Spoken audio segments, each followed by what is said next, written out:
Now at 9, local baseball fans have the chance to gather at Missouri Southern while they host a special visitor. Plus, our Veterans First hosts a meeting on how to better serve local veterans. Positive news in the medical community showing cancer deaths in the United States are down over 30% in 3 decades. I'm Mather Rivera in Washington with more on that report coming up. The 4 states' most watched news starts now. Thank you for joining us tonight. I'm Cale Chapman. Some Cardinals fans got the chance to meet their favorite baseball players at the Cardinals Caravan at Missouri Southern State University today. KOAM's Yana Adela has more from the event. Let's hear it for the Cardinals. Cardinals players signed 400 autographs for local children as the team's annual Cardinals Caravan returned to Missouri Southern State University. Our fans travel so far sometimes to come see us, so I think it's really important that we also travel a little bit to see them, and it's a great way to kick off the start of the season since spring training is coming up soon. Shannon Lacker hosts the raffle, which the United Way of Southwest Missouri and Southeast Kansas accepts donations for. We have a lot of stuff at the stadium, different promotional items that we give away throughout the season, and sometimes we have extras that we're available to bring to events like this. Lee Snow participated in the event with his friends and siblings. He wants to get an autograph on his hat and baseball. My dream is to play for the St. Louis Cardinals. Cardinals players say it is nice to be on the other side of the fence to inspire the children who are interested in the game. Seeing how passionate the fans are, and I mean just the fan base in general, it's amazing. There's no players playing, there's nothing to watch. But number 2 are the fans. And St. Louis has such a loyal fan base, such tradition, such history. Memories are formed, family bonds, rivalries even. And it's that enthusiasm and that passion that fuels the machine that kind of puts its best effort to put the best product on the field. The players don't get to interact with their fans as much at the stadium. This is a lot more up close and personal, and I think they think it's a lot of fun to see how invested too the fans are, and especially the kids, how much they actually know about Cardinals baseball. I think that always surprises them. In Joplin, Yana Adela, KOAM News. After its Joplin stop, the Caravan will head down to Rolla. Our Veterans First met at the Joplin Empire Market for their first planning meeting of the year. The group is working with the community to create transitional housing for vets by building a Veterans Teenage Village in Joplin. Everyone that's on our board and all of our members have a heart for veterans, and we realize what they've done for us, the sacrifices that they've made, and we feel like it's our turn to give back to them, to give them something, to show them that we appreciate what they've done and that we see them and we haven't forgotten about them. Our Veterans First is a nonprofit organization, and their membership is open to everyone. Quiet quitting took 2022 by storm, but this year it's all about quiet hiring as employers try to fill immediate workplace needs. Quiet hiring means hiring short-term talent or shifting around existing employees to take on pressing responsibilities. The Vice President of Human Resources at KOAM says the move saves company money by avoiding the process of regular hiring. She also says quiet hiring can prevent employees from quiet quitting by making sure they are engaged year-round and working toward new goals. A potential new headache for President Biden. A special counsel to the president announcing today that 5 more pages of documents with classified markings were found at the president's Wilmington, Delaware home Thursday night. Fox News correspondent Lucas Tomlinson has the latest.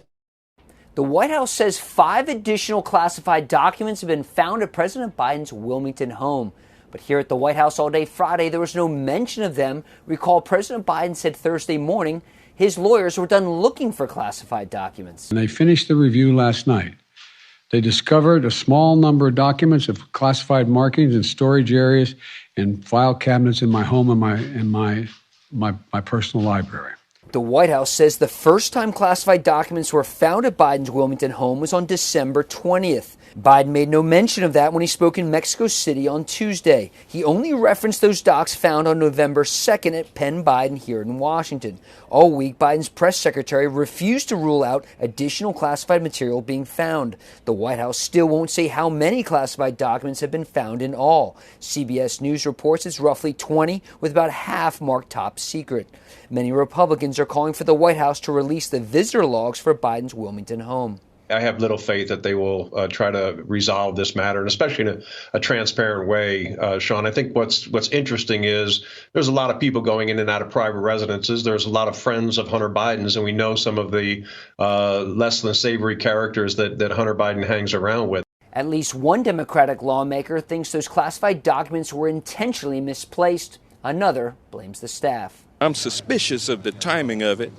I'm also aware of the fact that things can be planted on people. Places and things can be planted. Things can be planted in places and then discovered conveniently. That's my suspicion, is that these things are delegated to staffers, and the staffers have their minds on other things, and that's how this kind of thing happens. Some Republicans think this was a deliberate cover-up by the White House to not reveal the existence of these classified documents ahead of the midterm elections. At the White House, Lucas Tomlinson, Fox News. KOAM News at 9 on Fox 14 takes this time to honor another four-state hero. Stephen Diano served in the U.S. Navy from 1937 to 1970. The Grove, Oklahoma native served in Vietnam as part of Inshore Undersea Warfare Group 1. A decorated serviceman, Diano received the Navy Good Conduct Medal, Republic of Vietnam Campaign Medal, Vietnam Service Medal, and National Defense Medal, among others. To Signalman Second Class Stephen Diano, we thank you, our four-state hero. And coming up, what a new report is saying about cancer deaths and how they are decreasing.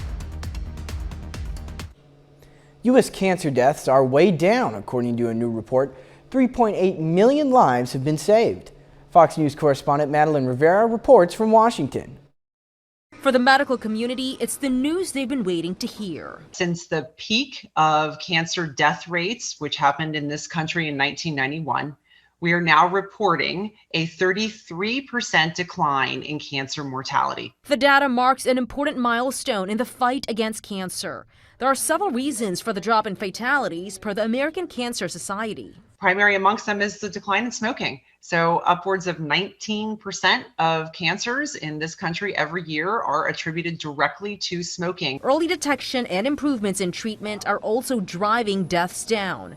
And the White House is hoping to take more strides. President Biden's Cancer Moonshot program aims to cut the death rate from cancer by at least 50% over the next 25 years. His own son, Beau, died from brain cancer in 2015. And just this week, First Lady Jill Biden had 3 skin lesions removed, 2 of which were cancerous. Thank God she's doing really well. Even though deaths are decreasing, the report also shows the number of breast and prostate cancers are going up. Individual differences in the genetic makeup of each of us that makes us prone to cancer. So it's actually personalized medicine that's going to cure cancer. In more positive news, cases of cervical cancer dropped 65% among women in their early 20s, the first cohort to receive the HPV vaccine, raising hope among some medical experts that cervical cancer could one day be put to an end.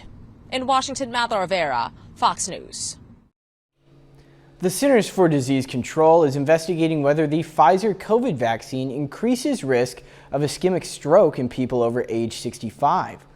The agency says it detected a safety signal in their monitoring system Friday, triggering the investigation. The CDC says it is, quote, very unlikely that the signal presents a true risk of ischemic stroke, which occurs when blood vessels to the brain are blocked, adding that further studies are needed to see what the signal means for the safety of the vaccine. And meteorologist Sam Lane is next with a complete look at the forecast. And later on in sports, Missouri Southern hosts men and women's basketball games against Emporia State. Jacob Leonard will have the highlights.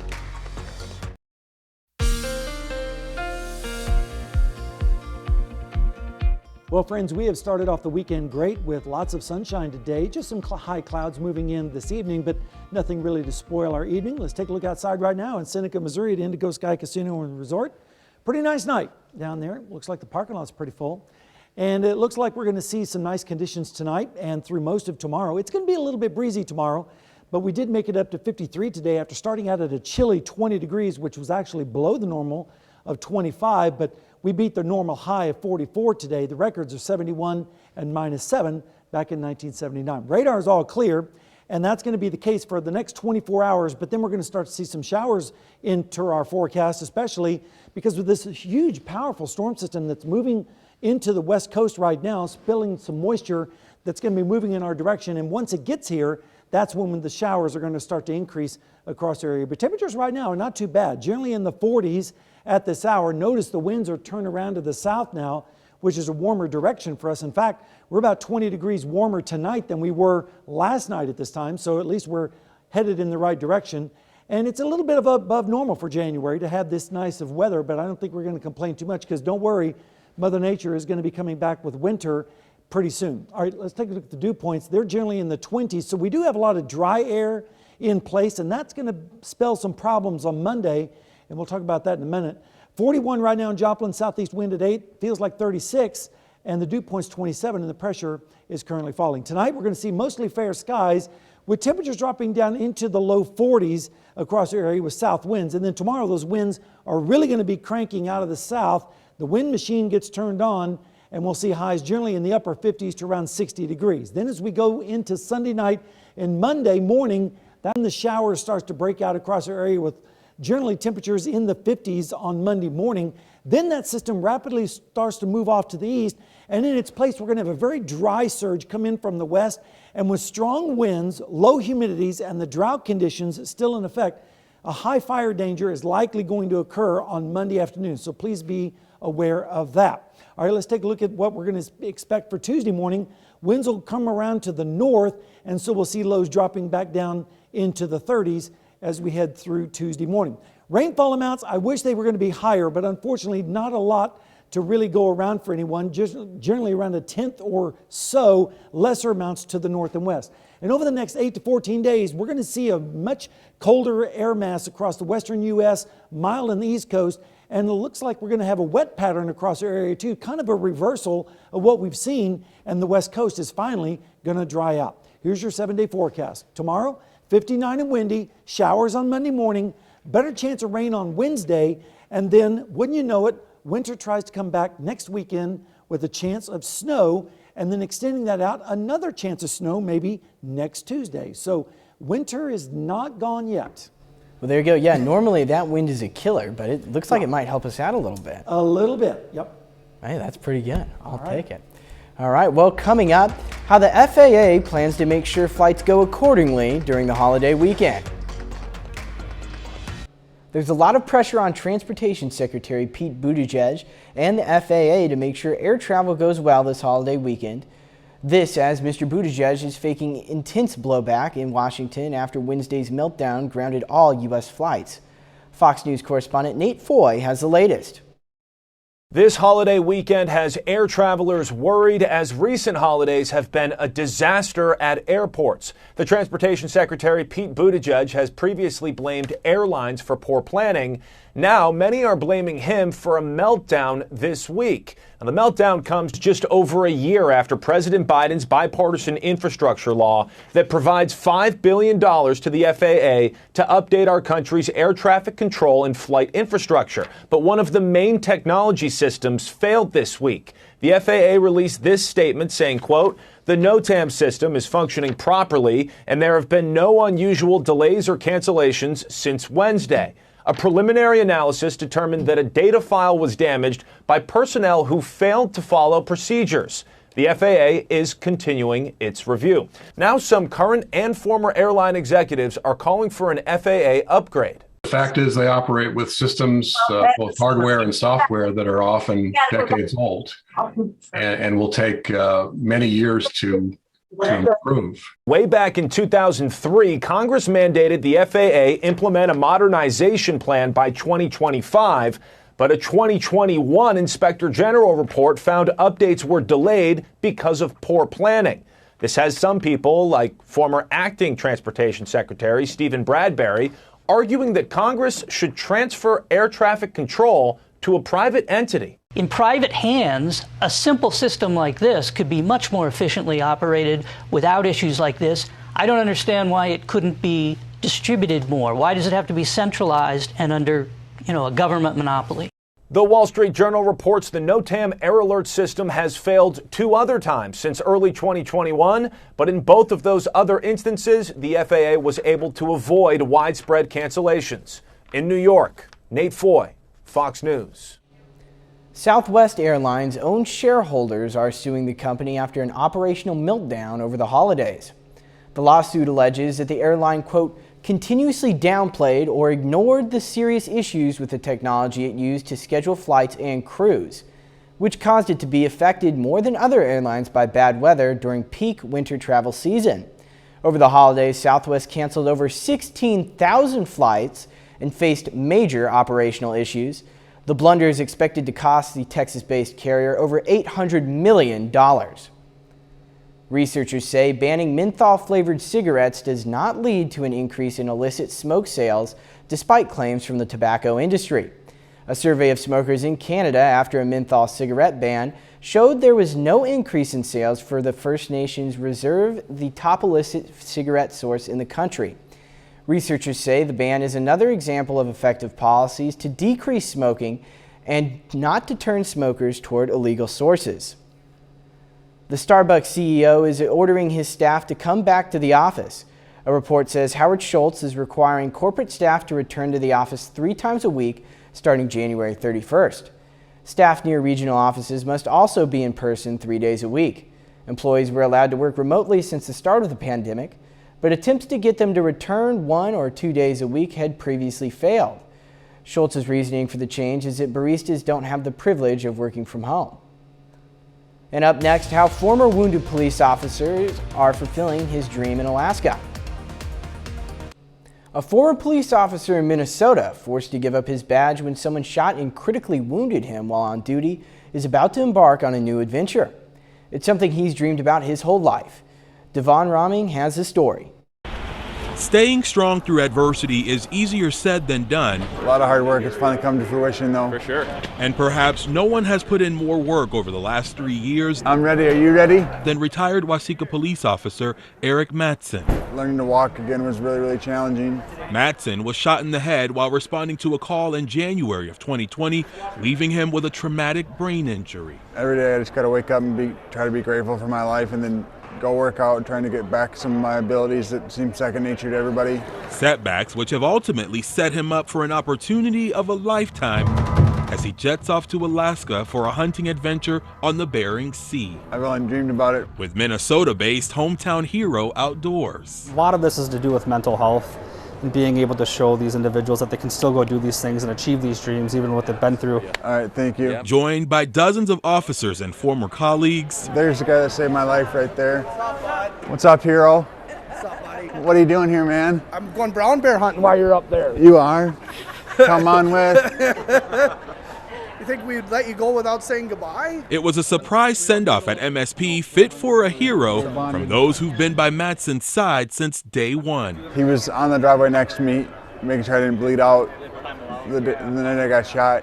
We're a big family and we're going to stay that way. Keeping Eric Matson strong as he faces another challenge. The hunting takes place while we're in the ocean of the Bering Sea, so it's pretty strenuous. The weather's always up in the air, what's going to happen that day. The wind's high. Proud of you. Thank you, honey. Today's your day. Have fun on the trip. 30 more minutes of news, weather, and sports are coming your way. Coming up, authorities release more details about the missing mother from Massachusetts. We'll have the details after this. Iran once again drawing condemnation from the West after executing an alleged spy who once served as the country's deputy defense minister. Fox News correspondent Kitty Logan has that story from London. Iran has executed a British-Iranian citizen accused of espionage, sparking outrage from the British government.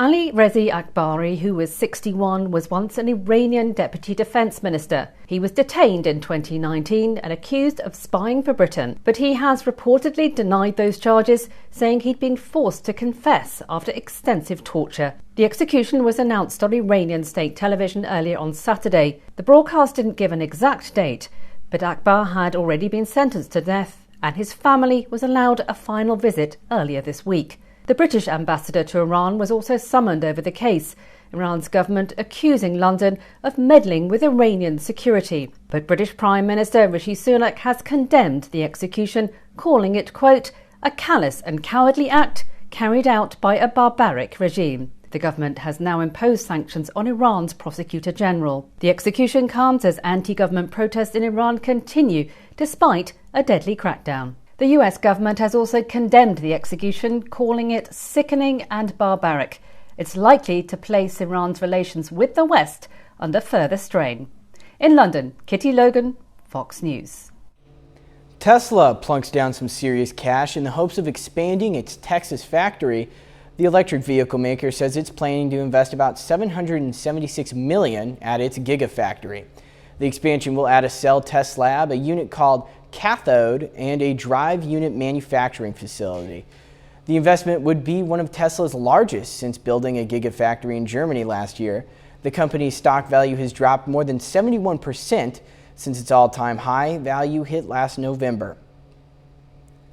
Police logs in the case of a missing Massachusetts mom, Anna Walshy, show someone from her work contacting police for a wellness check on January 4th.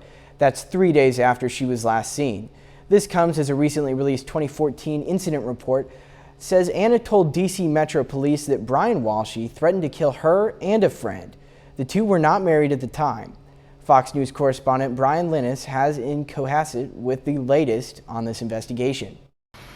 It's been 2 weeks since Anna Walsh disappeared, and in that time, we're starting to learn more and more about her husband, Brian Walsh. Anna claimed in a 2014 police report that Brian threatened to kill her and a friend during a 7-minute phone call. She decided, however, not to press charges, and the couple married a year later. Meanwhile, in a 2019 affidavit, a family friend described Brian as a, quote, sociopath, but also a very angry and physically violent person.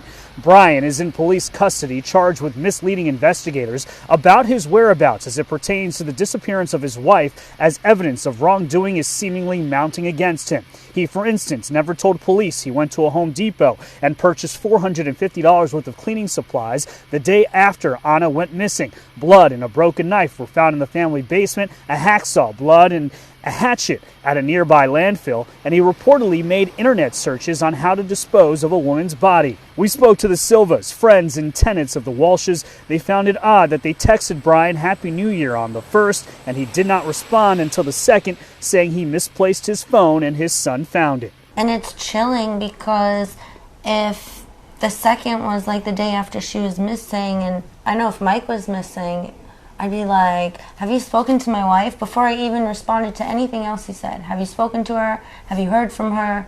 That'd be the first thing. But there is no mention of Anna whatsoever. Yes, that's very weird strange and odd. Anna was last seen alive on New Year's Eve at a gathering at her home alongside her husband Brian and a family friend. Her 3 children remain in state custody. In Cohasset, Massachusetts, Brian Yennis, Fox News. Still ahead, we'll take a look at a new way of home construction being tested in Texas.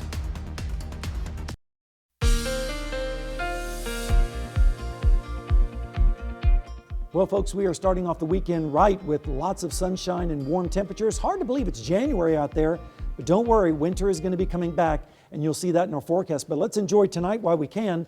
Down in Indigo Sky Casino and Resort in Seneca, Missouri, pretty nice night shaping up down for those folks. This afternoon, we made it up to 53 degrees after starting out at a very chilly 20 degrees, which was actually below the normals of 25, but at least we were above normal on the high. Normally the high is 44. Of course, we weren't anywhere near the records of 71, and thank goodness we weren't anywhere near that record of -7. Radar is clear right now, but that's going to be changing over the next 24 to 36 hours as we have a storm system on the west coast that is going to spill some moisture in our direction as we go through tomorrow night and into Monday morning. You see this thing spiraling off the coast of Oregon, just producing tremendous amounts of flooding and rain for California. But it looks like in the long term, there's going to be a reversal of the pattern, and so they're going to start to dry out just a little bit. Temperatures right now are generally in the 40s across our area with southerly winds. In fact, we are about 15 to 20 degrees warmer tonight than we were last night at this time. So at least we're headed in the right direction as far as the temperatures go. Dew points, they're still low. I wish these dew points were up a little bit because that would help out with any fire danger that we have coming in our forecast, and we'll talk about that in a second. But right now we're looking at dew points in the mid-20s. We need those dew points to start increasing, especially as we head into Monday. Right now we're 41 degrees southwest or southeast wind at 8. Feels like 36 out there. 27 is on the dew point and the pressure is currently falling. Temperatures tonight are going to generally stay in the 40s with southerly winds with mostly fair skies.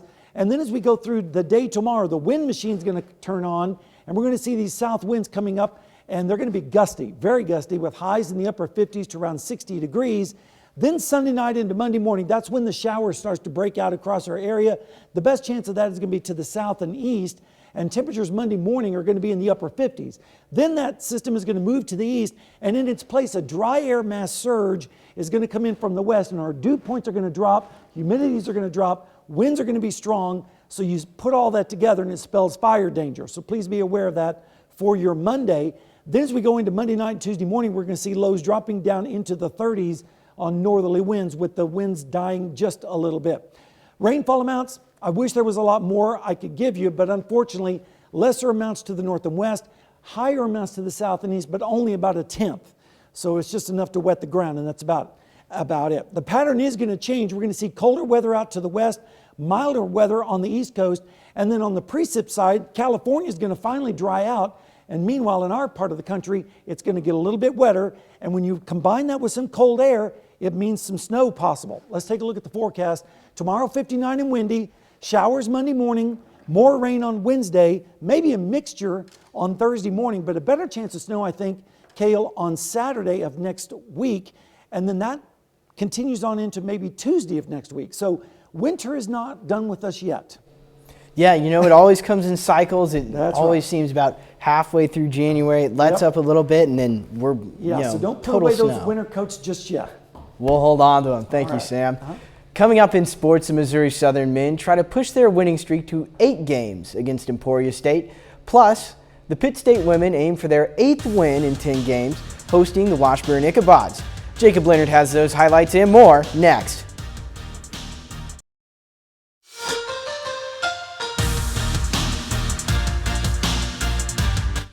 Well, both the Pittsburgh State Gorillas and Missouri Southern Lions are at home today, hosting MIAA Conference doubleheaders. Pittsburgh State is at home this afternoon, facing the Washburn Ichabods. On the women's side, the Gorillas enter the day at 7-3 in the conference, winning 7 of their last 9 games. Washburn goes up 7-0 early. Aaron Davis, though, finds an open shot. Ichabods, though, up 5 after 1. And the second, Grace Pyle connects from downtown. Double-double in this one for Pyle, 15 points, 11 rebounds. Gorillas briefly take the lead in the second. Washburn, though, takes a 4-point lead to break.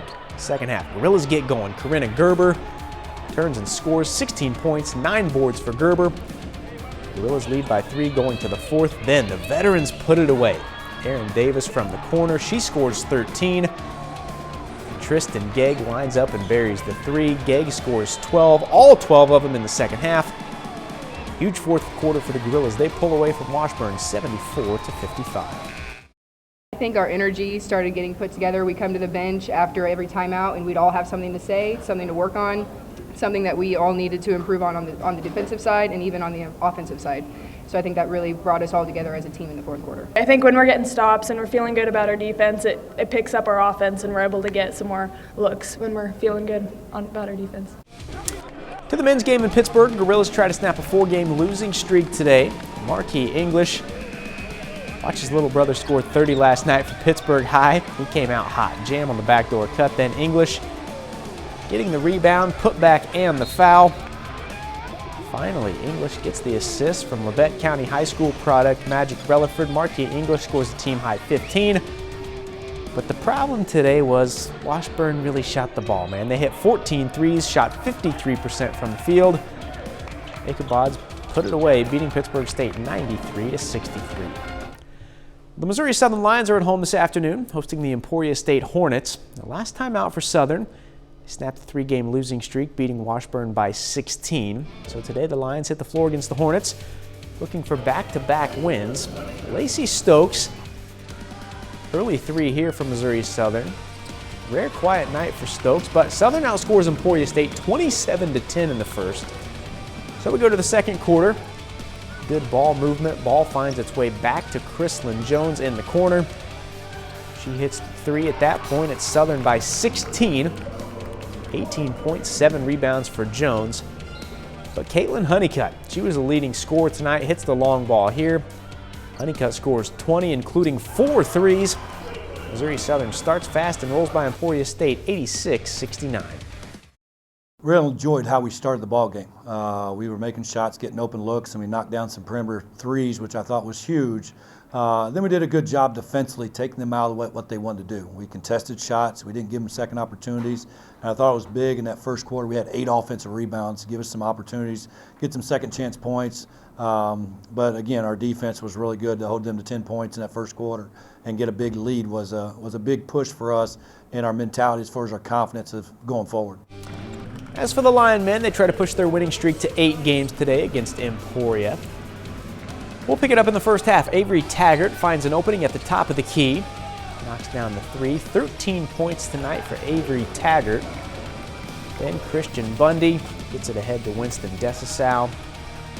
Nobody steps up, so he pops the long ball. Southern up 11. Desisau scores 14. Vincent Sigmund Jr., nice night for Southern. Open for 3 in the corner. Sigmund Jr. scores a team-high 21 points for the Lions. But Emporia State takes them to overtime, and the Hornets pull it out in the end, 83-79. The Kansas State Wildcats climbed into the national rankings this week after beating 3 straight top 25 teams. And tonight, K-State faces another ranked opponent, hitting the road to face TCU. The Wildcats ranked 11th in the nation, while TCU's number 17. Emmanuel Miller in transition. Layup for TCU puts the Horned Frogs up 6. They would add to that lead. Eddie Lampkin Jr. lay in here. TCU pushes their lead to double digits. And they really never let up. Still in the first. The lead is 12. Mike Miles Jr. Floater goes, plus the foul. K-State's 9-game winning streak ends today, falling to TCU 82-68. Now this one here, a little more competitive game. Second-ranked Kansas at home against 14th-ranked Iowa State. Jayhawks squeak by 62-60. Grady Dick scores 21 to lead Kansas. Jayhawks are now 5-0 to begin conference play. And that's it for sports. We're back after this. In the future, neighborhoods could be dominated by 3D printed homes. For now, the technology continues to expand as a number of builders and engineer experts say the machines offer a slew of benefits. Fox News correspondent Ashley Strohmeyer has a look at the first ever 2-story 3D printed home now under construction here in the U.S. At a quick glance, it may seem like an ordinary construction site. But on this plot of land in Houston, Texas, a machine is hard at work building the first ever 2-story 3D printed house in the nation. It's what some developers are calling the future of home construction. Even though this is a single-family house, the intention of this project is to actually think about how we can design and develop and print multifamily housing. Working in sections, the printer distributes an exact amount of concrete, building each wall layer by layer. Engineering experts say 3D printed homes could eventually improve the nation's ongoing affordable housing crisis because they allow for faster construction. Time could be reduced anywhere from typical, let's say, 6 months to maybe a month and a half. But one of the biggest advantages is their ability to reduce waste. You don't have partially used lumber that you need to dispose of. You don't have extra concrete that you need to dispose of. What you have is exactly the amount of material that you need. 3D printers also lower the amount of workers needed on a job, which can save companies money in the long run. It requires, only 4 to 5 people, crew on site to print a whole house. Also, it takes a lot of the heavy lifting, the labor out of the human. Most 3D printed structures are still more expensive than traditionally constructed ones. Officials hope to see a drop in price as the technology becomes more mainstream. Ashley Strohmeyer, Fox News. Up next, how a man in Minnesota is taking his favorite hobby to a new and creepy level. Fans of the Friday the 13th movies and its main character, Jason Voorhees, have a unique chance to get up close and personal with the creepy guy, but you have to travel to Minnesota Lake to have that experience. Eva Anderson explains. Just got all these flamingos. They break and they get decommissioned, so then I get them. If you ask Doug Klein to explain the oodles of oddities in his garage, his answers might make you laugh. Kohl's is going out of business, so I got a bunch of mannequin bodies. This local electrician's penchant for the peculiar goes beneath the surface, literally. By night, he's a scuba diver who takes his odd stuff underwater. There's a shark laying by the dumpster, so the shark's in there now too. But his magnum opus is a serial killer. Jason Voorhees from the Friday the 13th movie franchise. A nod to the 6th movie when the characters chained to the bottom of Crystal Lake. But here in Minnesota, for the past 10 years, Jason's lurked at Louise Mine Pit in Crosby at 112 feet deep. I had all this stuff in my garage. I had 2x4s, I had plywood, I had foam. I just decided, hey, I'm gonna build Jason. His diving pal We met 13 years ago. is Curtis Lahr, Yep. who gave him a hand in the process by giving him a head. Found this plastic head that is used like for medical devices. Terrifying teamwork produced a villain Doug's quite proud of. I think the eyes turned out really good because when you're down there and you look at them, the eyes are looking at you. Curtis put it all on YouTube, and over the past decade, it's gone viral several times. In fact, he's become a destination. We had a guy come all the way from Washington State to dive him, didn't we? Yep. I think there was a guy from California came just to dive him too.